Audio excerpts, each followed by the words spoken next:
আসলে সকালবেলা বাসাতে বাড়িছি, বাড়ি হয়ে দেখতেছি যে ছোট ছোট বাচ্চারা মাছ ধরতেছে এবং আমার ভাতিজারাও মাছ ধরতেছে।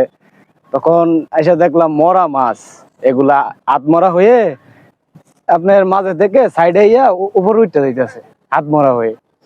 আসলে এগুলো কিসের কারণে আবার শুনতাছি ছোটবেলাতে দেখে আইতেছি ঠিকই এই টাইমে হয়, এই সময়টাতে হয় এসব মাছগুলাই মরে ভেসে ওঠে এবং হাত মরা হয়ে যায়, মাছগুলা চলতে পারে না।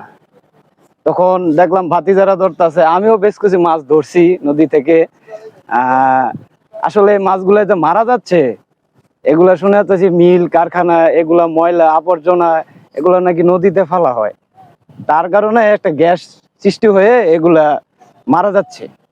এখন আসলে এটা কি বলবো, আর আমি তো একা তো কিছু করতে পারবো না, সবাই এগুলা পদক্ষেপ নিতে হবে এবং প্রশাসন এর তো নিতে হবে, কিছু একটা ব্যবস্থা করতে হবে না।